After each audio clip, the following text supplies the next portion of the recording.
अगर f एक function है a से b में, f एक फंक्शन है a से b में, a की कार्डिनलिटी m है, b की कार्डिनलिटी n है। ओके, तो हम तीन केस बना लेते हैं। Case number one, case one, अगर m की वैल्यू n से छोटी है, क्या है, m की वैल्यू n से छोटी है। केस दो, अगर m की वैल्यू n से बड़ी है। केस थ्री, अगर m की वैल्यू n के बराबर है। तो इस केस में number of one one functions, total number of one functions कितने होंगे? देखो m की वैल्यू क्या है, n से छोटी है, m की वैल्यू n से छोटी है, तो यहां पर वन फंक्शन बनेगा। ठीक है, बनेगा तो a के हर एलिमेंट के पास कितनी चॉइस है? n चॉइस है। a के हर एलिमेंट के पास n चॉइस है। ए के हर एलिमेंट के पास n चॉइस है, तो कितने नंबर ऑफ वन फंक्शंस बन जाएंगे?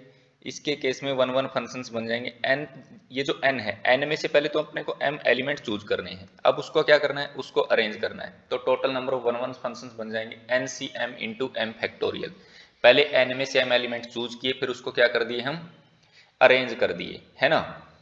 तो जब m की वैल्यू n से बड़ी हो जाएगी तो number of one functions zero होंगे, number of one functions zero हो जाएंगे।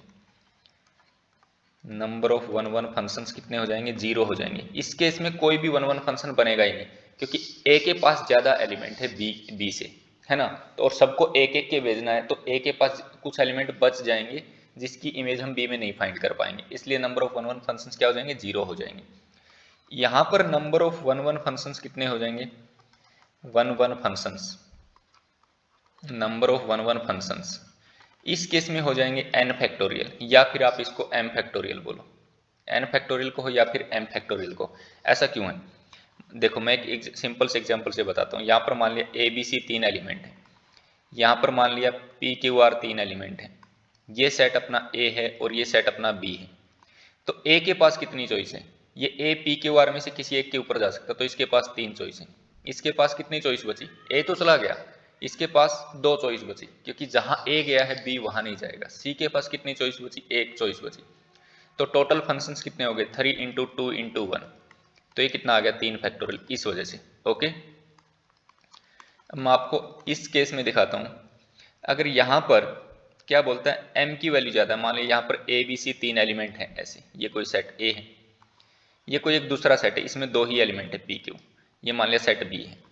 अब a को मान लिया p पर भेज दिया, b को मान लिया q पर भेज दिया, तो c को किस पर भेजें? भेज ही नहीं सकते, तो इसलिए यहाँ पर फंक्शंस कितने हो जाएंगे? जीरो। कोई फंक्शन वन नहीं बनेगा, not one function, no one function, कोई फंक्शन वन नहीं बनेगा।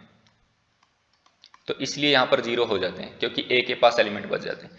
अब इसका एक एग्जाम्पल देख लेते हैं। ये मान लिया कोई सेट है आपका a, है ना, इसके पास दो ही एलिमेंट है। यहाँ पर एक सेट है आपका, इसके अंदर पी क्यू आर तीन एलिमेंट है, ये b है। अब ये पी क्यू आर में से आपको एलिमेंट चूज करने। जैसे a के पास कितनी चॉइस है? पी क्यू आर में से किसी एक के पास जाएगा, तीन चॉइस है।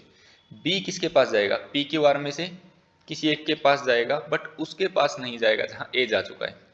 तो इसके पास कितनी बची? दो चॉइस बची, तो एक ना हो जाएगा 3 इंटू टू, है ना।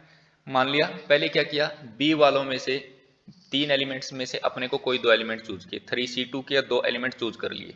अब वो दो एलिमेंट को हमने अरेंज भी करना है, तो 2 फैक्टोरियल, तो 3 इंटू टू बोलो या 3c2 इंटू टू फैक्टोरियल बोलो। ओके, कितना ही आएगा?